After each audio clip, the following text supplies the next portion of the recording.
How's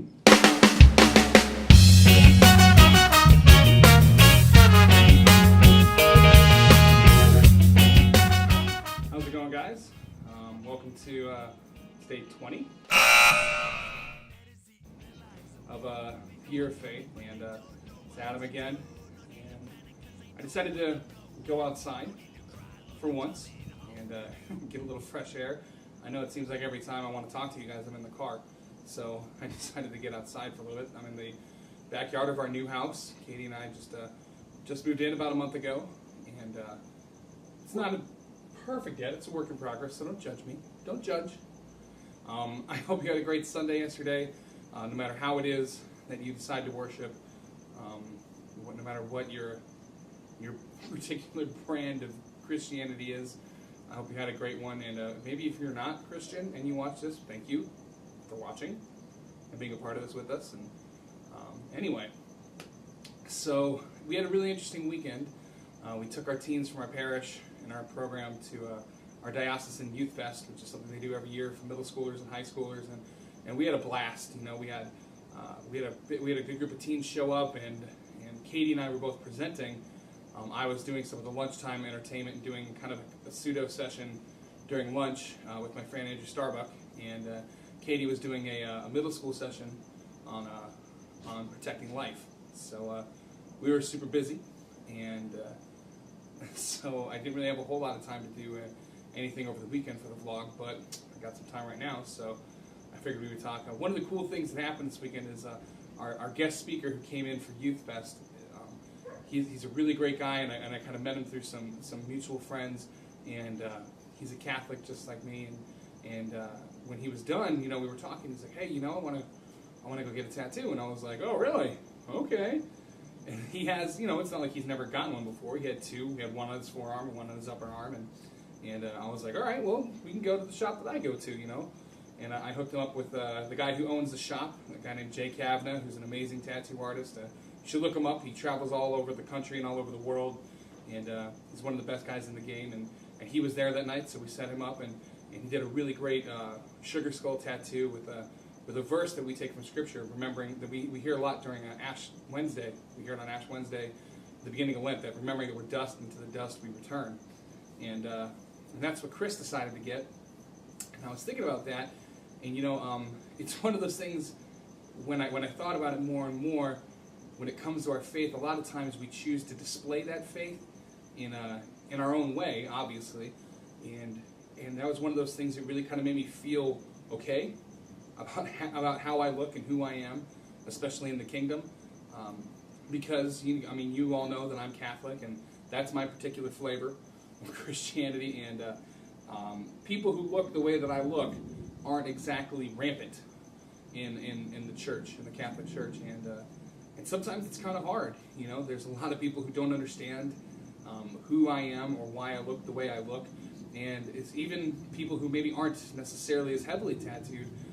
Tattoos are really very taboo in all of Christendom, but specifically it's really kind of a taboo thing in the Catholic faith. I'm not going to say that there's not anybody else who looks like me and that I'm all alone. I'm just this one man wandering the desert like it's the Book of Eli or something. But there aren't a whole lot.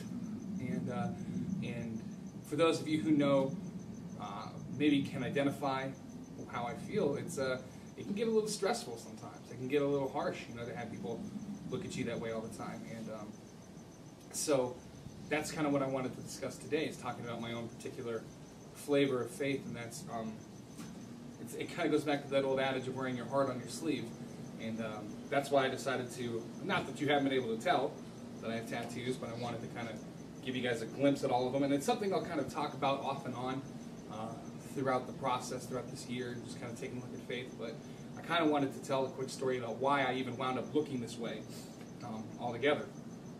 And when I was growing up, my grandfather, my dad's dad, when I was growing up until a certain time, I only had one grandfather, my mom's grandfather. My mom's dad passed away when she was like in high school. I think she said like she was like 16 or 17 years old maybe. I don't remember the exact story, but my dad's dad was around my whole childhood, and he was a really goofy guy, and he was He wasn't exactly like a strong pillar of Christian fortitude or anything like that, but he was a good man, he was a good husband, he was a good father, and he was strong and he worked hard. And one of the things I always admired about my pop is that he had tattoos. He had them on his forearms, and he served in the military, he served in World War II. He had, I think, 2 or 3 Purple Hearts. I like to make fun of him when I got old enough to be able to trade blows with him quip for quip, verbally, not physically. that I told him he probably had the worst work of anybody in the history of war, because it seems like he was always getting blown up or shot. But he was a real example of what being tough meant, and sometimes it was a really good example of what being a tough Christian meant, because sometimes it wasn't always, going to Bible study or doing, praying rosaries all the time, but he went to church, and he tried his best day in and day out, and I really admired him. And those tattoos were a symbol of his toughness, and I always loved those tattoos. And I told my parents at a young age, I said I really like Pop's tattoos, and they said, well, that's nice. I'm like, I'm going to get a tattoo when I'm old enough. And they said, oh, really? You're going to get a tattoo? And I said, yeah. They're like, well, not when you live in this house. And it became this continual kind of jab, because I was always a different kid growing up. I wasn't a freak or a weirdo or anything, but I felt like one sometimes. I grew up in the hardcore and the punk scene, and I dyed my hair all kinds of colors, and I had all these piercings and stuff. And I used to have a lot more. I only have a few now, but I kind of grew up in that culture where people were a little weird. And I didn't feel like I was that different from anybody else, because that was my home, that was my tribe. Those kids, those hardcore kids, those punk kids, that was my tribe. And that's how I got along. And so I knew that tattooing was something that I always had an interest in. It was something I wanted to make a part of my life. But I made a promise to my parents, because I tried to be obedient, that as long as I was still in high school, I wouldn't get a tattoo, because I turned 18 the summer of my senior year of high school, and they really didn't want me to get one when I was in high school. So I made them that promise. So the day after I graduated, I got up, I hung out with my friends. We all went to dinner, we went to an Applebee's or something, and then right after that, we drove right up the street, and there was a tattoo shop, and I'd already talked to a guy, and I got a design all cooked up, and I got a tattoo right in the middle of my chest, and I'll post a photo of it. But it's a take on the Irish promise ring called the claddagh, making a promise to somebody, committing yourself to somebody. And instead of having 2 just regular hands holding a heart with a crown, I took the hands of Christ, and I put the nail holes in the wrists, and I put his sacred heart in the middle of it. He's holding up his own sacred heart, and as if he's presenting it to me as part of his promise, and I have to accept that as part of my promise to him. And so I put that right in the middle of my chest, so I had to look at it every day. Every day we all have that moment. Well, hopefully every day we'll have that moment where we first get out of the shower. If you don't have that moment every day, you may want to reconsider some of your hygiene practices. But every day when I get out of the shower, I got to, wipe that mirror off so I can see how I look and make sure I'm looking right for the day. And before I fix my hair, or brush my teeth, or floss, or anything like that, I have to look at myself in the face, and then more specifically, I have to look at that tattoo right in the middle of my chest and wonder if I'm living that promise every day. And if I'm not, I got to realign some things. And if I feel like I am, then maybe it's a chance for me to remember there's one more thing I could do today. And so that's kind of where my tattooing started. That's where me being a collector of tattoos started. It's something that kind of applied into my whole life. And like I said, I wear my heart on my sleeve. If you ask anybody who knows me, especially my wife, I'm a really emotional person, and I try my best to try and not get emotional with things a lot of the time. But more often than not, I will get worked up over a lot of stuff, and I expose that part of myself, and I think it's both a reminder to myself to try and keep me disciplined, and as something that I can show others to kind of bring them into a conversation with me. I decided to wear that part of my heart, which is the biggest part of my heart, out on my sleeve, literally, and so that's why I decided to just go this far. And it's not easy. It's not something I particularly enjoy all the time. It's not something I regret. But sometimes we have to do something extraordinary with our faith. And one of the things, my wife even said it last night with our teens when we were talking about living out our faith, is, she goes back to that, went back to that quote from St. Francis of Assisi, preach the gospel at all times, if necessary, use your words.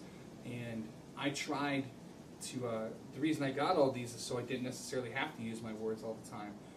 I didn't necessarily always feel, as much as I like to talk, I didn't always necessarily feel comfortable just approaching people or being one of those guys up on like a soapbox on a street corner or anything like that. But this made me more approachable. It became part of that mission. God kind of put it on my heart that, like that song says, that the lost can be found, and that was something that was really important to me. That at least I can have an honest conversation with somebody. And if the only reason I have that conversation is because they see how I look. If they judge me on the outside and they judge me and say, "Oh, I can talk to that guy. He's okay. He seems like he's an all right dude. He's just like me. Look at all his tattoos. Look at his piercings. He's a big weirdo. I'm going to talk to that guy."